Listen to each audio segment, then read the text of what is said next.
नमस्कार आप सभी को मेरे YouTube चैनल स्टॉक मार्केट में आप सभी का स्वागत है। आज मैं आप लोगों को टायर सेक्टर की दो बेहतरीन कंपनियों के बारे में बताने जा रहा हूँ। पहली कंपनी का नाम है राजरतन ग्लोबल वायर लिमिटेड। लेकिन उसके पहले मैं कहता हूँ, कृपया मेरे चैनल को सब्सक्राइब भी करते रहिए, लाइक करिए और ज़्यादा से ज़्यादा सब्सक्राइब करिए, देखिए, ठीक है।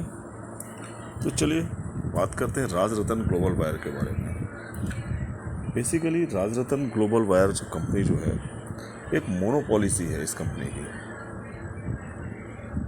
क्वेश्चन उठता है कि राजरतन को हम खरीदें क्यों। कोई भी शेयर अगर हम खरीदना चाहते हैं तो क्वेश्चन पहला आता है, क्यों खरीदें। तो आंसर रहता है, स्टॉक मार्केट से हमें पैसा लेना है, प्रॉफिट कमाना है, इसलिए हमें स्टॉक में इन्वेस्ट करना है। तो राजरतन क्यों? क्योंकि पहली चीज़ तो मोनोपोली सी है इस कंपनी की। दूसरी, ग्रोथ ओरिएंटेड है, साल दर साल अपने ग्रोथ को बढ़ाते जा रही है।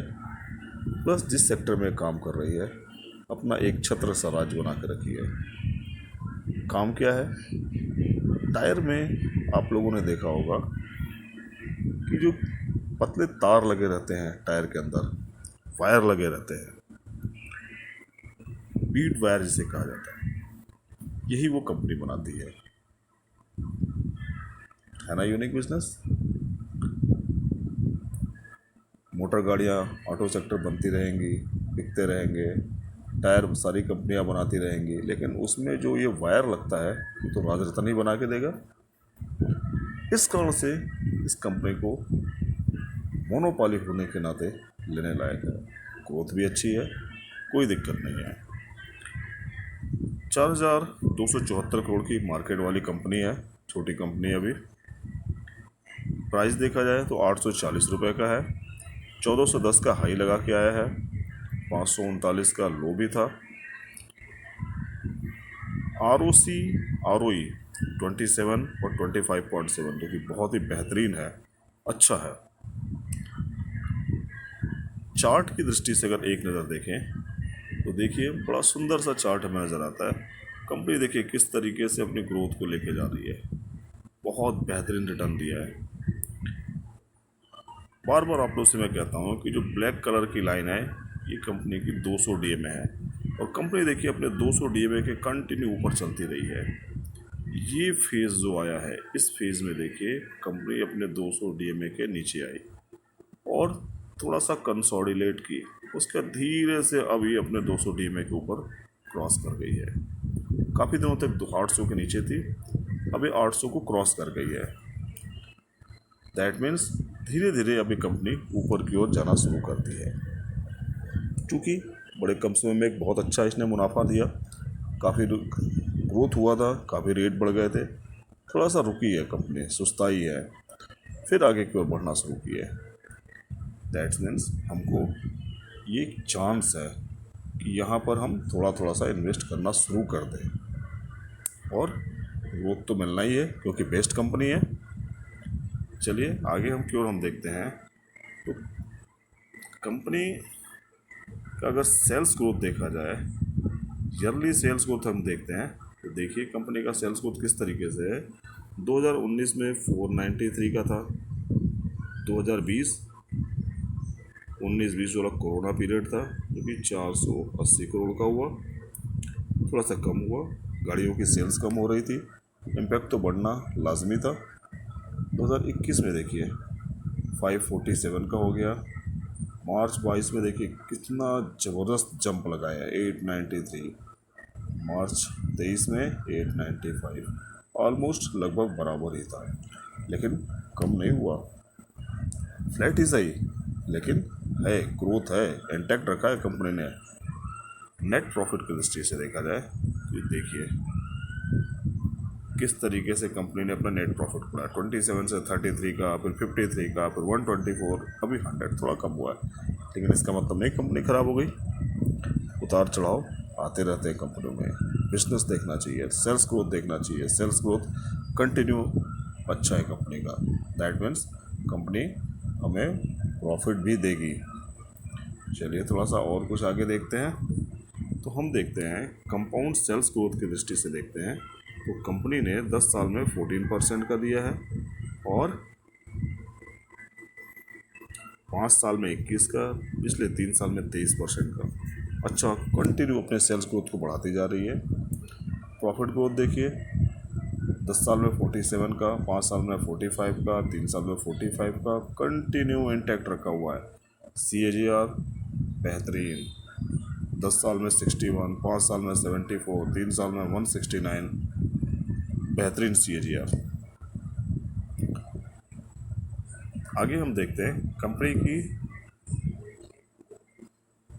Share holding pattern.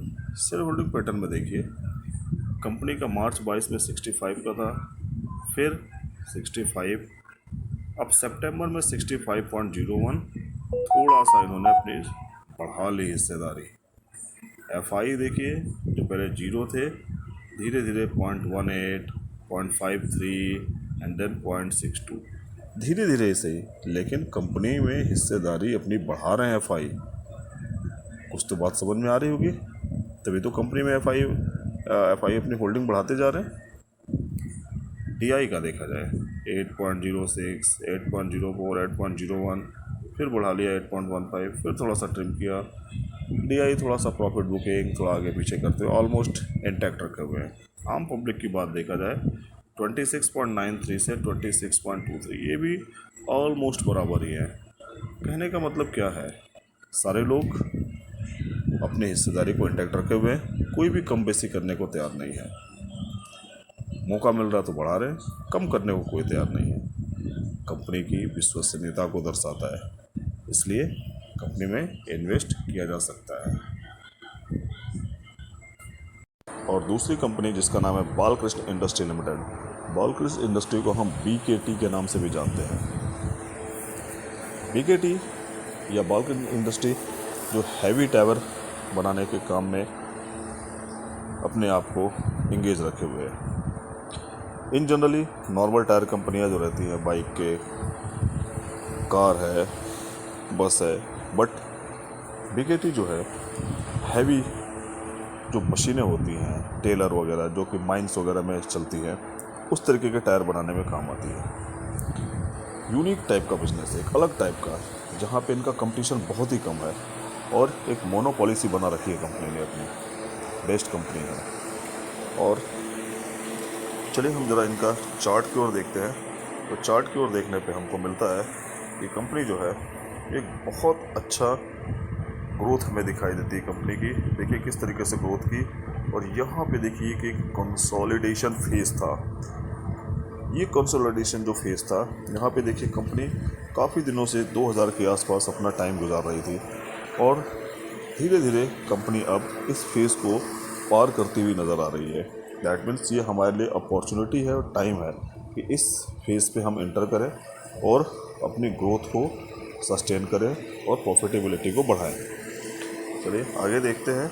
तो कंपनी के अगर हम रिज़ल्ट की ओर अगर एक नज़र डालें तो ईयरली रिज़ल्ट देखिए किस तरीके से कंपनी का सेल्स ग्रोथ 2019 में था 5210 करोड़ का, फिर 2020 में 4811 करोड़ का हुआ, क्योंकि ये कोरोना फेज था। उसके बाद देखिए 2021 में किस तरीके से बढ़ा, 22 में बढ़ा, 23 में थोड़ा और बढ़ा, कंटिन्यू बढ़ते हुए। इसी तरीके से इनका प्रॉफिटेबिलिटी देखिए किस तरीके से बढ़ रहा है कंटिन्यू। तो यहाँ थोड़ा सा कम हुआ, थोड़ा सा इनपुट कॉस्ट बढ़ने के कारण ये सारी चीज़ें हुई। सेल्स ग्रोथ बढ़ रही है, किसी भी कंपनी के लिए सबसे इंपॉर्टेंट चीज़ होता है उसका सेल्स ग्रोथ। अगर सेल्स ग्रोथ बढ़ रहा है तो कंपनी प्रॉफिट भी देगी। अगर कंपनी अपना माल बेचने में सक्षम है, अपनी डिलीवरी करते रही है हर जगह, दैट मीन्स प्रॉफिटेबिलिटी भी आएगी। कभी कभी रॉ मटेरियल के अप एंड डाउन प्राइसेस होने के कारण सब दिक्कतें होती हैं, लेकिन इससे घबराना नहीं है हमें। चलिए नेक्स्ट हम थोड़ा सा और आगे देखें तो हम देखते हैं कि कंपनी की सेल्स ग्रोथ बहुत अच्छी है। देखिए 10 साल में 11 की, लेकिन 3 साल में 27 की, कंटिन्यू सेल्स ग्रोथ बढ़ा रही है। और CAGR बेस्ट, पिछले 3 साल में 26% की, बेस्ट। अब इसी तरीके से कंपनी के हम शेयर होल्डिंग पैटर्न पे अगर एक नज़र डालें तो देखते हैं कि प्रमोटर के पास लगभग 58.29 से 58.3 के आसपास है। जो लगभग इन्होंने बराबर रखा हुआ है। एफआई की 14.05 से थोड़ा सा कम किया है, 12.42 किया है। डीआई 11.78 से 20 पॉइंट दिए। देखिए कितने तरीके से बढ़ाया है। पब्लिक जहाँ 15% से सीधे 8% आ गया, मतलब पब्लिक के हाथ से डीआई ने माल खींच लिया है। और मैंने आपको बताया ही कि कंपनी देखिए किस तरीके से कंसोलिडेशन फेज को पार करते हुए अब अपवर्ड जर्नी के लिए तैयार हो चुकी है। सो इस तरीके के स्टॉक में इन्वेस्ट करिए और डेफिनेट मुनाफा मिलेगा। चैनल को सब्सक्राइब करिए, लाइक करिए। नमस्कार।